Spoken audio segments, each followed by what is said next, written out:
না যখন বারবার সগীরা গুনাহ করায়, এটা যখন পারে না তখন ভালো অপেক্ষা নিম্ন কাজ যেটা সেইটা করায়, এইটাও যখন পারে না 7 নম্বরে তখন তাকে কষ্ট আর মুসিবতের ভেতরে ফেলে দেয়।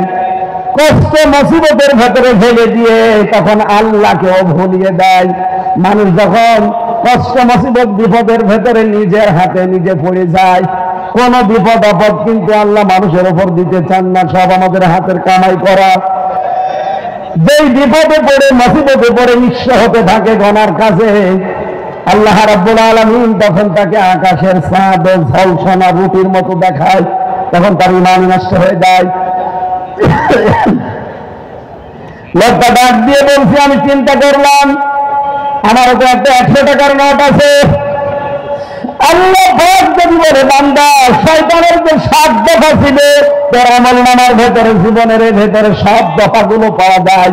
শিরিক পাওয়া যায়, কুফরি পাওয়া যায়, বেদাত পাওয়া যায়, কবিরা গুনাহ পাওয়া যায়, বারবার সগীরা গুনাহ করবি সেটা পাওয়া যায়, সবগুলোই তো পাওয়া যাচ্ছে। এই আমলনামা দিয়ে আমার বানানো জান্নাত তোকে দেওয়া সম্ভব না। তখন আমার কি হবে এই চিন্তা করে আমি সেন্সলেস হয়ে গেছি।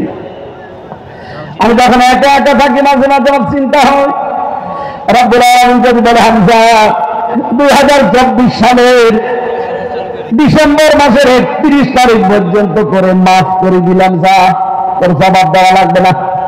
তোর এই 33 বছর বয়সের 2024-এর 31শে ডিসেম্বর পর্যন্ত মাফ। শুধুমাত্র জানুয়ারি মাসের 1 থেকে আজকে 29-30 তারিখ, এই 30টা দিনের হিসাব দিয়ে তুই জান্নাতে চলে যা। আমার মাঝে মাঝে চিন্তা হয় একা থাকলে যে আমার 30 দিনের হিসাব দেওয়া সম্ভব না।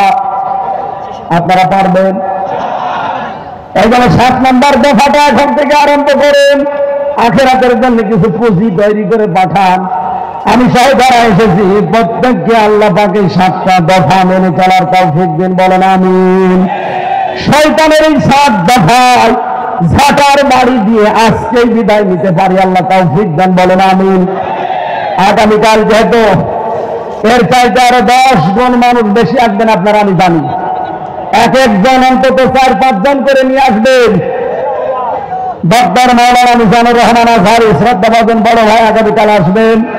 আমি আমার যতটুকু কণ্ঠ এবং স্বাস্থ্য দুইটাই আজকে শেষ, একটাও সাপোর্ট দিচ্ছে না, জোর করে আসলে হয় না। যতটুকু বলেছি এই গলার উপরে আর জীবনের উপরে জোর দিয়ে আল্লাহ আমাদেরকে মেনে চলার তৌফিক দিন। আগামীতে কোনো জায়গায় সুন্নতি ময়দানে আগামীতে এক জায়গায় আসবো ইনশাল্লাহ।